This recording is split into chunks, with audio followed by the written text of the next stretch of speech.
아빠, 저 인간들 제발 지옥에 보내줘. 더는 못 견디겠어. 새벽 1시 수화기 너머로 들려온 만삭의 딸아이의 처절한 울부짖음이었습니다. 임신 7개월의 몸으로 한겨울밤 길바닥에 내쫓겨 응급실에 실려간 내 새끼.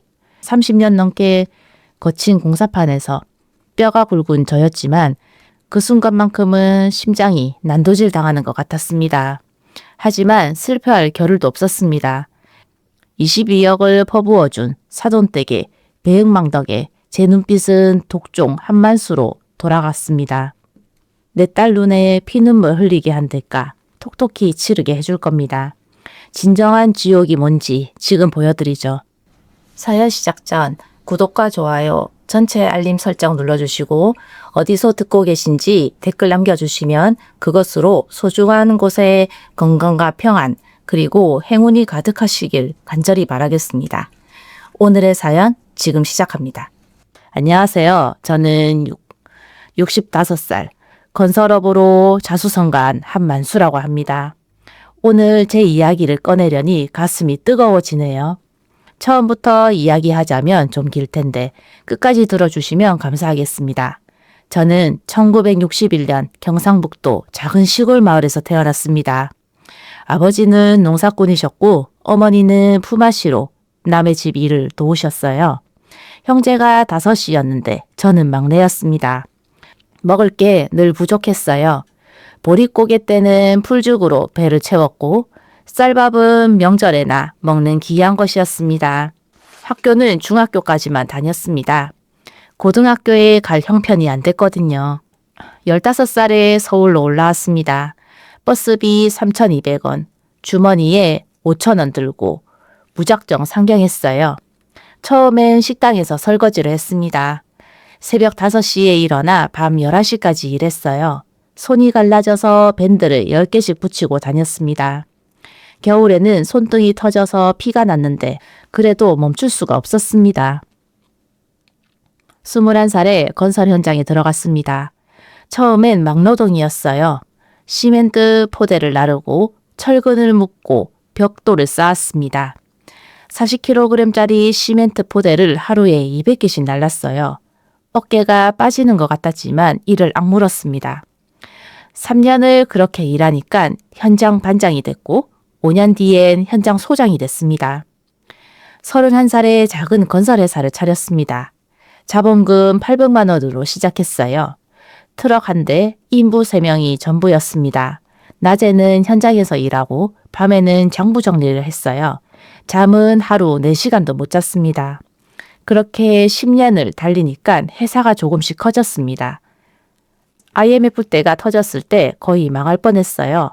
공사 대금을 못 받아서 부도 직전까지 갔습니다.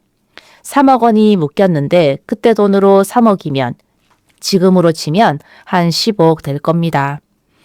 밤새 술을 마시며 울었습니다. 포기하고 싶었어요. 근데 그때 제 곁에 아내가 있었습니다. 아내는 제가 32에 만났습니다. 시골에서 올라온 순박한 여자였어요. 결혼식은 구청에서 도장만 찍었습니다. 돈이 없어서 예물도 예단도 없었어요. 아내는 불평 한마디 없었습니다. 오히려 저한테 이렇게 말하더라고요. 여보, 우리 앞으로 잘 먹고 잘 살면 되지. 지금 없는 거 뭐 어때? 그 한마디가 얼마나 고마웠는지 모릅니다. IMF 때도 아내는 제 손을 꼭 잡고 버텨줬어요. 새벽에 몰래 우는 저를 모른 척 해주고 아침이면 따뜻한 밥상을 차려줬습니다. 덕분에 버틸 수 있었어요. 3년을 이 약물고 버티니까 회사가 다시 살아났습니다. 그리고 우리에게 딸이 왔습니다. 유라, 제 인생의 전부가 된 아이였어요. 1993년 봄에 태어났는데 3.2kg의 건강한 아이였습니다. 분만실 앞에서 기다리다가 아이 울음소리를 듣는 순간 저도 모르게 눈물이 났습니다. 거친 공사판 인생에서 처음으로 흘린 감격의 눈물이었어요. 유라는 아내를 많이 닮았습니다. 눈이 동그랗고 웃을 때 보조개가 생겼어요. 순하고 착한 아이였습니다. 저는 딸을 위해서라면 뭐든 할 수 있었어요. 회사가 커지면서 돈이 생기니까 부족함 없이 키우고 싶었습니다. 유라가 원하는 건 다 해줬어요. 피아노 학원, 미술 학원, 영어 학원, 좋다는 건 다 시켜줬습니다. 근데 지금 생각하면 그게 화근이었을지도 모르겠습니다. 너무 오냐오냐 키웠던 걸까요? 유라는 세상 물정을 몰랐어요. 사람의 아기를 돈 앞에서 변하는 의심을 몰랐습니다. 순수하게만 자랐거든요. 아내가 유라 25살 때 세상을 떠났습니다. 췌장암이었어요. 발견했을 땐 이미 사기였습니다. 6개월을 투병하다가 떠났는데 마지막까지 저와 유라 걱정만 하더라고요. 여보, 우리 유라 좋은 사람 만나게 해줘요. 순한 애라 나쁜 사람 만나면 어쩌나 걱정이에요. 그게 아내의 마지막 부탁이었습니다. 저는 아내 영정 앞에서 맹세했어요. 유라를 반드시 행복하게 해주겠다고. 세상에서 제일 좋은 사람 만나게 해주겠다고. 근데 그 맹세를 지키지 못했습니다. 제가 너무 어리석었어요. 유라가 30살이 되던 해 박진호라는 남자를 데려왔습니다.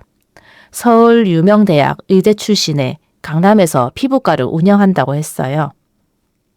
키가 180cm에 얼굴도 번듯했습니다. 말투도 부드럽고 예의도 발랐어요. 첫인상이 좋았습니다. 진호 어머니 김혜숙 여사는 더 마음에 들었습니다. 교수 집안 출신의 대학도 인류를 나왔다더군요. 말투가 어찌나 고급스럽던지 저 같은 무식한 사람들은 주눅이 들 정도였어요. 상견례 자리에서 김혜숙 여사가 웃으면서 말했습니다. 사돈어른, 저희 진호가 복이 많네요. 이렇게 좋은 집안의 따님을 만나다니. 그때는 그 말이 진심인 줄 알았습니다. 지금 생각하면 참 바보 같았죠. 그들은 처음부터 제 돈만 보고 있었던 겁니다. 자수성가로 일군 제 재산. 그게 탐이 났던 거예요. 유라가 아니라 유라의 배경을 본 거였습니다. 결혼식은 성대하게 치렀습니다. 하객이 500명이 넘었어요. 예단으로 2억 원어치 혼수를 보냈고 강남 아파트 전세금 8억 원을 제가 냈습니다. 사이병원 확장 자금으로 5억 정도 빌려줬어요. 총 15억이 넘는 돈이 그 집안으로 들어갔습니다. 근데 저는 행복했습니다. 유라가 웃고 있으니까요. 아내가 하늘에서 보고 있을 거라고 생각했어요. 여보, 우리 유라 잘 시집 보냈소. 이제 걱정 말고 편히 쉬시오. 속으로 그렇게 중얼거렸습니다. 그때만 해도 몰랐어요. 그게 유라의 지옥행 열차였다는 걸. 제가 직접 딸을 늑대굴에 밀어 넣은 거였다는 걸. 결혼 첫 해는 괜찮았습니다. 유라가 자주 전화를 했어요. 목소리도 밝았고 시대 이야기를 할 때도 행복해 보였습니다. 진호 씨가 잘해준다고 시어머니도 친절하다고 했어요. 저는 안심했습니다. 아내 영정 앞에 가서 보고하기도 했어요. 여보, 우리 유라 잘 살고 있소. 걱정 마시오. 근데 결혼 1년이 지나면서 이상한 점이 보이기 시작했습니다. 유라의 전화가 뜸해졌어요. 한 달에 4-5번씩 하던 전화가 2번으로 줄었습니다. 그러더니 한 달에 한 번도 안 할 때가 생겼어요. 제가 먼저 전화하면 받긴 했는데 목소리에 힘이 없었습니다. 유라야, 요즘 바쁘냐? 아빠가 전화해도 잘 안 받네.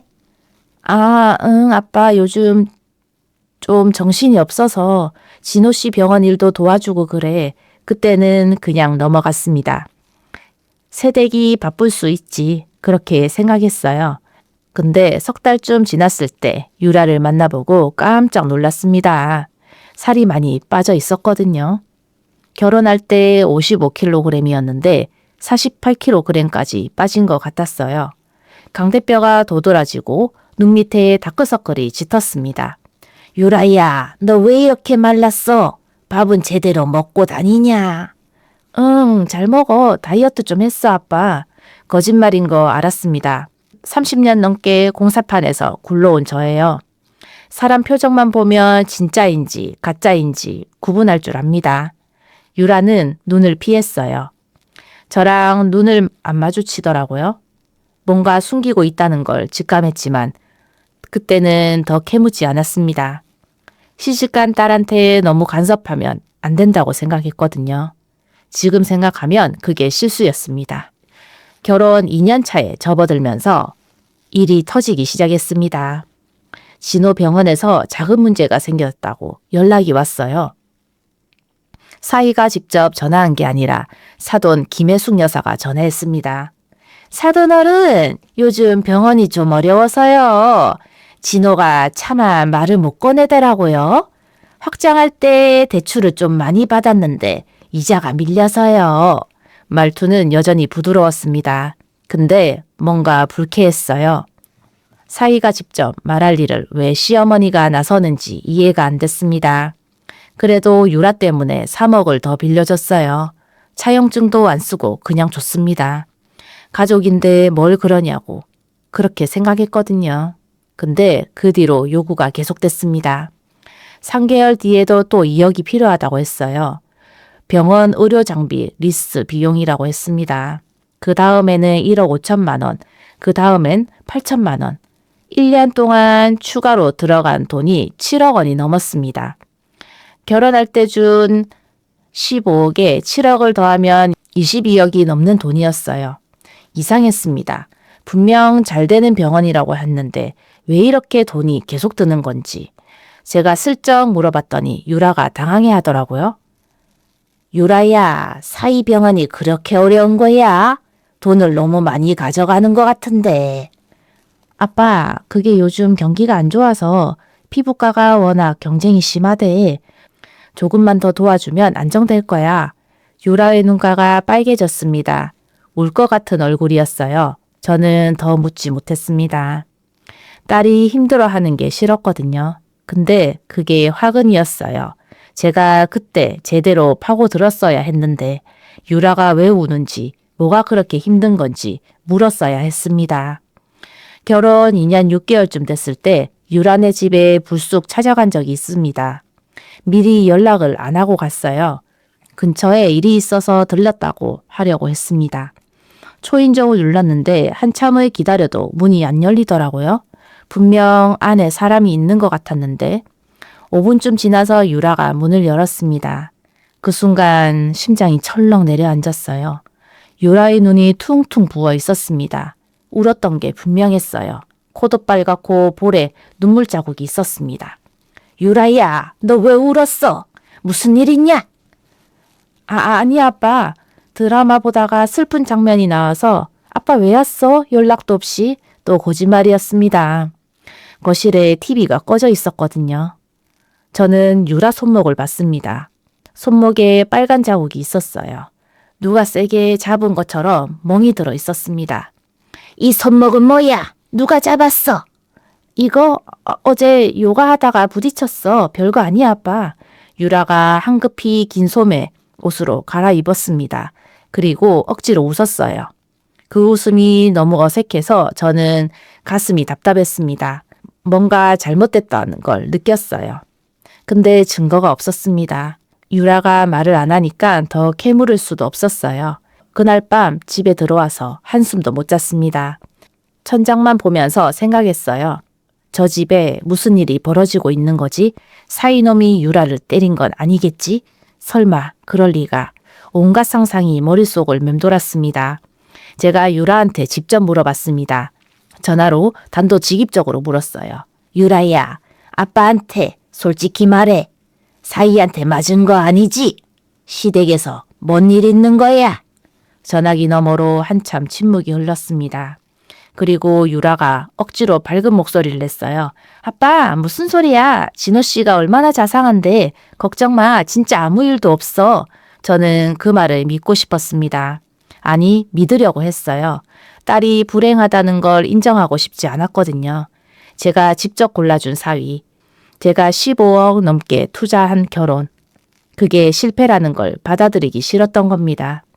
지금 생각하면 정말 한심했어요. 제 자존심 때문에 딸의 SOS 신호를 무시한 거나 다름없었으니까요. 결혼 3년 차에 접어들 무렵 유라에게 반가운 소식이 왔습니다. 임신이었어요. 전화기 너머로 유라 목소리가 떨리더라고요. 아빠, 나 임신했어. 8주째래. 저는 너무 기뻤습니다. 손주가 생긴다니 아내가 살아있었으면 얼마나 좋아했을까? 눈물이 핑 돌았어요. 당장 유라네 집으로 달려가고 싶었습니다. 유라야, 정말이냐? 아이고, 우리 유라 고생했다. 아빠가 뭐 해줄까? 뭐가 필요하냐? 아빠, 고마워. 나 요즘 입덧이 심해서 힘들긴 한데 괜찮아. 그날 저녁 아내 영정 앞에 술 한 잔 따라놓고 보고했습니다. 여보, 우리 손주 생긴데 당신 닮은 예쁜 아이가 태어나겠지? 혼자 웃고 혼자 울었어요. 행복했습니다. 근데 그 행복은 오래가지 않았어요. 임신 소식 이후로 유라의 연락이 더 뜸해졌습니다. 제가 전화하면 받긴 하는데 통화 시간이 짧아졌어요. 5분도 안 돼서 끊었습니다. 바쁘다고 피곤하다고 했어요. 입덧이 심해서 힘들다고 하길래 그러려니 했습니다. 임신 4개월쯤 됐을 때 유라를 보러 갔습니다. 미리 연락하고 갔어요. 유라가 현관문을 여는데 또 놀랐습니다. 얼굴이 너무 안 좋았거든요.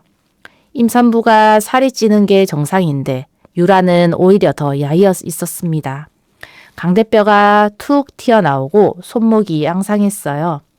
유라야, 너 밥은 먹고 다니냐? 왜 이렇게 말랐어? 임산부가 이러면 안 되지. 입덧이 너무 심해서 아빠. 먹어도 다 토해. 좀 있으면 나아질 거야. 거실에 앉아서 이야기를 나누는데 유라가 계속 시계를 보더라고요. 불안해 보였습니다. 1시간쯤 있다가 가려는데 현관문이 벌컥 열렸습니다. 사돈 김혜숙 여사였습니다. 어머, 사돈 어른 오셨네요. 연락을 주시지. 제가 준비를 했을 텐데. 말은 공손했지만 눈빛이 차가웠습니다. 저를 위아래로 훑어보더라고요. 그 눈빛에서 불쾌함이 느껴졌어요. 왜 연락도 없이 왔냐는 무언의 압박 같았습니다. 유라가 움찔하는 게 보였어요. 시어머니 앞에서 긴장하는 게 역력했습니다. 유라야, 사돈어른 배웅해드려. 저녁 준비해야 하니까 빨리 들어와. 저한테 하는 말투와 유라한테 하는 말투가 달랐습니다. 저한테는 꾸밀 듯 공손하고 유라한테는 명령하듯 딱딱했어요. 그제야 뭔가 이상하다는 걸 확실히 느꼈습니다. 근데 그때도 참았어요. 증거가 없으니까. 내 착각일 수도 있으니까. 지금 생각하면 정말 바보 같았습니다. 임신 6개월째 새벽 2시에 전화가 왔습니다. 유라였어요. 전화를 받는데 흐느끼는 소리가 들렸습니다. 아빠, 유라야, 왜? 무슨 일이야 이 시간에? 아빠, 나 너무 힘들어. 여기서 못 살겠어. 심장이 쿵 내려앉았습니다.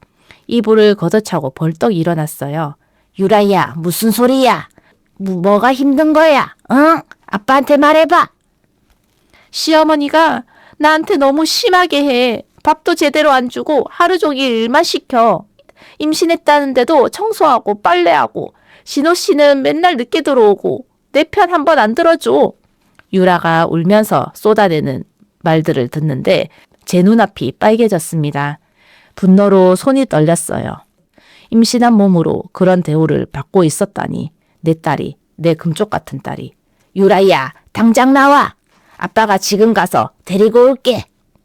아빠 안 돼. 내가 나가면 진호 씨 얼굴에 먹칠하는 거래. 시어머니가 그러는데 우리 집안 체면 생각하래. 그 말에 저는 이를 악물었습니다. 체면? 임산부를 학대하면서 체면을 따지는 그 집안이 역겨웠어요. 근데 유라는 아직도 남편을 생각하고 있었습니다. 나가면 남편 얼굴에 먹칠이라고. 그 순간 깨달았어요. 유라가 완전히 세뇌당했구나. 저 집에서 정신적으로 갇혀버렸구나. 유라야, 아빠 말 잘 들어. 체면이고 뭐고 다 필요 없어. 내 건강이, 내 뱃속 아기가 제일 중요한 거야. 힘들면 언제든 나와. 아빠가 다 해결해 줄게. 응, 아빠 알겠어. 조금만 더 참아볼게. 나 이제 끊을게. 시어머니 깨면 안 돼. 전화가 끊겼습니다. 새벽 2시 30분. 저는 잠을 이룰 수가 없었습니다. 거실에 앉아서 담배만 피웠어요. 30년 전에 끊은 담배를 그날 다시 피웠습니다. 손이 떨려서 라이터 불도 제대로 못 켰어요. 그날 이후로 저는 비서실에 조용히 지시했습니다. 박진호 병원 재정 상태. 그 집안 뒷조사를 시작하라고. 아직은 움직일 때가 아니었어요. 유라가 나올 마음이 없으니까 증거를 더 모아야 했고, 하지만 준비는 해둬야 했습니다. 언젠가 그들에게 대가를 치르게 할 날이 올 거라는 걸 알았거든요. 매일 밤 아내 영정 앞에서 빌었습니다. 여보, 조금만 기다려. 내가 반드시 유라를 구해낼 테니까. 당신 딸 절대 그렇게 안 보낼 거야. 주먹을 불끈 쥐었어요. 65년 인생에서 그렇게 분노했던 적이 없었습니다. 공사판에서 사기꾼한테 당했을 때도, IMF 때 부도 위기에 몰렸을 때도 이 정도는 아니었어요. 내 새끼를 건드린 놈들 반드시 갚아주겠다고 이를 갈았습니다. 2026년 2월의 어느 밤이었습니다. 새벽 1시쯤 됐을 거예요. 잠이 안 와서 서재에서 서류를 보고 있었는데 전화벨이 울렸습니다. 유라였어요. 이 시간에 전화가 오면 좋은 일이 아니라는 걸 직감했습니다. 떨리는 손으로 전화를 받았어요. 유라야, 왜 이 시간에? 전화기 너머로 흐느끼는 소리가 들렸습니다. 근데 이번엔 달랐어요. 전에 들었던 서러운 울음이 아니라 처절한 오열이었습니다. 숨도 제대로 못 쉬면서 울고 있었어요. 아빠, 아빠. 유라야, 왜 그래? 무슨 일이야? 말해봐. 아빠, 나 쫓겨났어. 시댁에서 쫓겨났어. 심장이 멎는 것 같았습니다. 쫓겨났다고? 임신 7개월인 딸을 한겨울 새벽에? 뭐라고? 지금 어디야? 어디 있는 거야? 병원이야, 아빠. 배가 아파서 응급실에 왔어. 아기가 괜찮은지 모르겠어. 눈앞이 캄캄해졌습니다. 온몸에 힘이 빠지는 것 같았어요. 근데 그 순간 유라가 말했습니다. 평생 잊지 못할 그 한마디를. 아빠, 저 인간들 지옥 보내줘. 제발 지옥에 보내줘. 딸의 목소리가 갈라졌습니다. 분노와 절망이 뒤섞인 처절한 울부짖음이었어요. 제 가슴이 찢어지는 것 같았습니다. 30년 넘게 공사판에서 온갖 험한 일을 다 겪었지만 그 순간만큼 무너진 적은 없었어요. 유라야, 아빠가 간다. 어느 병원이야? 지금 바로 갈게. 움직이지 마. 유라가 병원 이름을 말했습니다. 강남의 대학병원이었어요. 저는 잠옷바람으로 차에 올라탔습니다. 운전대를 잡는 손이 부들부들 떨렸어요. 새벽 도로를 미친 듯이 달렸습니다. 신호도 몇 개 무시했어요. 딱지가 나오든 말든 상관없었습니다. 내 딸, 내 손주가 위험하다는 생각밖에 안 들었거든요. 병원 응급실에 도착했을 때 유라는 침대에 누워 있었습니다. 얼굴이 하얗게 질려 있었어요. 입술에 핏기가 하나도 없었습니다. 저를 보자마자 유라가 손을 뻗었어요. 그 손을 잡는데 제 팔다리가 다 떨리더라고요. 30년 넘게 공사판에서 사고 터져도 눈 하나 깜짝 안 하던 저였는데 내 새끼 목숨이 왔다 갔다 한다니 심장이 입 밖으로 튀어나오는 것 같았습니다. 아빠, 미안해. 진작 말했어야 했는데 아빠 걱정될까봐 못했어. 바보 같은 것. 왜 혼자 참았어? 왜? 유라가 울면서 그동안 있었던 일들을 쏟아냈습니다. 시어머니 김혜숙이 처음부터 유라를 며느리로 인정한 적이 없었다고 했어요. 돈줄로만 봤던 거였습니다. 결혼 초부터 구박이 시작됐는데 유라가 참고 있었던 거예요. 임신하고 나서는 더 심해졌다고 했습니다. 아들 낳으라고 압박했대요. 병원에서 딸이라는 걸 알고 나서 태도가 완전히 변했대요. 하루는 시어머니가 이렇게 말했답니다. 딸이면 뭐하라나? 우리 집안은 대를 이을 아들이 필요해. 다음에 아들 낳아. 임신한 몸으로 매일 새벽 6시에 일어나 시부모 아침을 차렸대요. 설거지, 빨래, 청소를 다 했다고요. 입덧으로 토하면서도 일을 했답니다.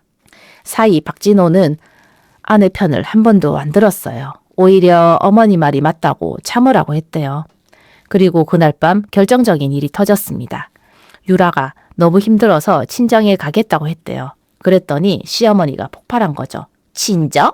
돈이나 뜯어먹으면서 친정 타령이야? 내 아버지 돈 얼마나 써댔는데 배행망덕하게. 당장 나가! 이 집에서 나가! 진호가 말리기는커녕 어머니 편을 들었대요. 유라 손목을 잡고 현관문 밖으로 밀어냈다고요. 한겨울 밤에 임신 7개월인 아내를 유라는 그 충격으로 배가 아파왔고 지나가던 사람이 신고해서 응급실에 실려온 거였습니다. 이야기를 듣는 동안 저는 이를 악물고 있었습니다. 눈에서 눈물이 흘렀어요. 분노의 눈물이었습니다. 내가 너무 오냐오냐 키워서 저런 늑대 속으로 보낸 걸까? 자책감이 목을 조르는데 문득 정신이 번쩍 들었습니다. 슬퍼할 시간도 아까웠어요. 당장 비서실에 전화했습니다. 새벽 3시였지만 상관없었어요. 비서실장이 졸린 목소리로 받았습니다. 박진호 병원 건물 명도 소송 준비해. 그리고 그놈이 빌린 사채 리스트 싹 다 긁어 모아. 내일 아침까지 내 책상 위에 올려놔. 손끝이 덜덜 떨렸지만 눈빛만은 현장에서 호령하던 그 시절 독종 한만수로 돌아가 있었습니다. 내 딸을 지옥에 보낸 놈들, 이제 내가 지옥을 보여줄 차례였습니다. 다행히 유라와 뱃속 아기는 무사했습니다. 의사가 안정을 취하면 괜찮을 거라고 했어요. 저는 유라를 제 집에 데려왔습니다. 예전에 유라가 쓰던 방을 그대로 두고 있었거든요. 딸은 어린 시절 자기 방에 들어서자마자 엉엉 울었습니다. 저도 같이 울었어요. 한참을 그렇게 부둥켜 안고 울었습니다. 유라를 재우고 나서 서재로 들어갔습니다. 밤새 잠을 못 잤지만 피곤하지 않았어요. 분노가 온몸에 아드레날린을 돌게 했거든요. 비서실장이 아침 7시에 자료를 들고 왔습니다. 박진호 병원 재정 상태, 그 집안의 부채, 현황이 빼곡히 적혀 있었어요. 보고서를 읽는데 코웃음이 나왔습니다. 잘 나가는 병원이라더니 속은 골물대로 골마 있었어요. 병원 건물은 제가 대출 보증을 서준 거였는데 그 돈으로 병원이 아니라 엉뚱한 데 투자를 했더라고요. 주식, 코인, 해외 부동산 전부 쪽박을 찼습니다. 거기다 사채까지 끌어다 쓰고 있었어요. 총 부채가 18억 원이 넘었습니다. 제가 빌려준 22억은 어디 갔는지 흔적도 없었어요. 병원 운영에 쓴 게 아니라 빚 막는 데 쓴 거였습니다. 돌려막기를 하고 있었던 거죠. 그러면서 제 딸한테는 구박하고 돈줄로만 취급했던 겁니다. 이가 갈렸어요. 저는 차근차근 준비했습니다. 서두르지 않았어요. 확실하게 끝장을 내려면 치밀해야 했거든요. 먼저 제가 보증사원 대출부터 손을 봤습니다. 은행에 연락해서 보증을 철회한다고 통보했어요. 그러면 은행에서 즉시 대출금 상환을 요구하게 됩니다. 3일 뒤 사위 박진호한테서 전화가 왔습니다. 목소리가 다급했어요. 아버님, 갑자기 은행에서 연락이 왔는데요. 대출금 일시 상환이라고 하는데 이게 무슨 일인지.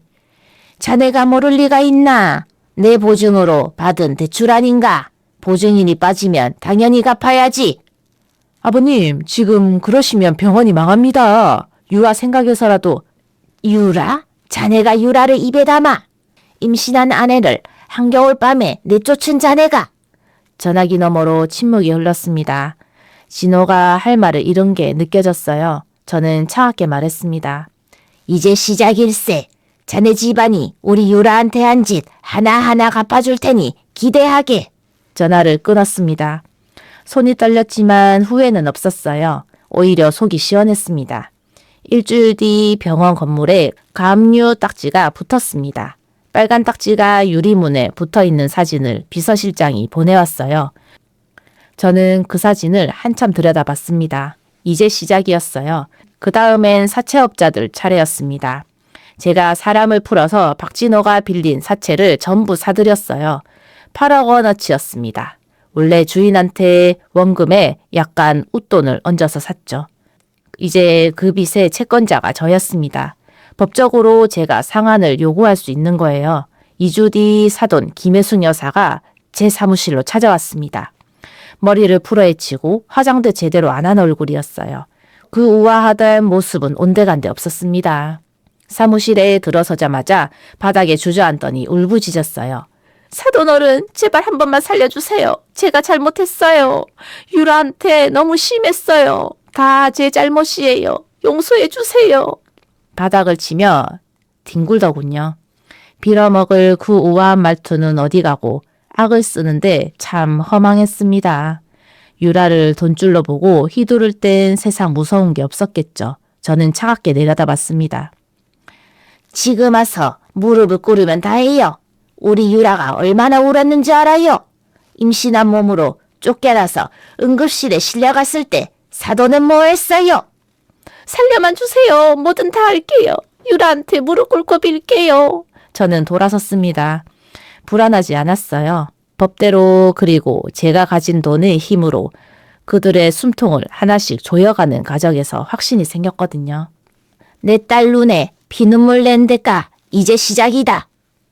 차갑게 내뱉고 돌아섰는데 비로소 막혔던 가슴이 뻥 뚫리는 기분이었습니다. 경호원을 불러서 김혜숙 여사를 내보냈어요. 끌려나가면서도 살려달라고 악을 쓰더라고요. 저는 창밖을 보며 담배를 피웠습니다. 아내 사진을 꺼내 들여다봤어요. 여보, 이제 우리 유라 한 풀었소. 조금만 더 기다리시오. 완전히 끝장내줄 테니까. 속으로 중얼거렸습니다. 아직 끝이 아니었어요. 완전히 무너뜨려야 했습니다. 다시는 일어서지 못하게, 우리 유라 앞에 얼씬도 못하게 처절하게 짓밟아 줄 거였습니다. 김혜숙 여사가 다녀간 뒤로 일은 급물살을 탔습니다. 병원 가압류에 이어 경매 절차까지 시작됐어요. 박진호는 이리저리 뛰어다니며 돈을 구하려 했지만 이미 늦었습니다. 제가 손을 쓴 덕에 어느 은행에서도 대출을 안 해줬거든요. 건설업 30년 하면서 쌓아놓은 인맥이 그때 빛을 발했습니다. 한 달쯤 지났을 때 박진호 병원이 완전히 문을 닫았습니다. 직원들 월급도 못 줘서 노동청에 진정이 들어갔고 의료장비 리스 회사에서도 소송이 들어왔어요. 사방에서 빚쟁이들이 몰려들었습니다. 그제야 사이놈이 직접 저를 찾아왔어요. 아버님, 제가 잘못했습니다. 무릎 꿇겠습니다. 제발 한 번만 용서해 주세요. 정말로 무릎을 꿇더라고요. 양복 바지가 바닥에 닿는 걸 신경도 안 쓰고 고개를 조아렸습니다. 저는 그 모습을 내려다봤어요. 예전엔 번듯하고 잘난 척하던 얼굴이 초췌하게 망가져 있었습니다. 자네 우리 유라한테 사과는 했나? 유라한테요? 연락이 안 돼서. 연락이 안 되는 게 아니라 안 받는 거겠지. 자네가 아내를 내쫓고 나서 단 한 번이라도 찾아봤나? 사과 문자 한 통이라도 보냈나? 진호가 대답을 못했습니다. 아무 말도 안 했어요. 답은 뻔했죠. 한 번도 안 간 거였습니다. 저는 피식 웃었어요. 자네는 사과할 자격도 없어. 나가게. 다음에 내 앞에 나타나면 그땐 진짜로 법적 조치 들어갈 테니 각오하게. 진호가 비틀거리며 나갔습니다. 그 뒷모습을 보는데 씁쓸하더라고요. 저 인간을 사위로 받아들인 게 제 인생 최대의 실수였습니다. 근데 후회만 하고 있을 순 없었어요. 앞으로 나아가야 했습니다. 2026년 봄이 지나고 여름이 왔습니다. 유라는 제 곁에서 조금씩 안정을 찾아갔어요. 몸도 회복되고 얼굴에 살도 붙었습니다. 가끔 웃기도 했어요. 그 웃음을 볼 때마다 가슴이 뭉클했습니다. 내 딸이 다시 웃을 수 있게 됐구나. 그것만으로도 감사했어요. 가을이 됐을 때 유라가 무사히 출산을 했습니다. 예쁜 딸아이였어요. 3.1kg의 건강한 아이였습니다. 분만실 앞에서 기다리다가 아이 울음소리를 듣는 순간 33년 전 유라가 태어났을 때처럼 눈물이 났어요. 손녀를 처음 안아봤을 때 세상을 다 가진 기분이었습니다. 아빠 이름 지어줘. 아빠가 지어줬으면 좋겠어. 나한테 맡기는 거야. 무식한 할아버지가 지어도 돼? 무슨 소리야. 아빠가 세상에서 제일 멋진 사람인데. 유라가 웃었습니다. 진짜 웃음이었어요. 오랜만에 보는 환한 웃음이었습니다. 저는 며칠을 고민하다가 이름을 지었어요. 한서윤.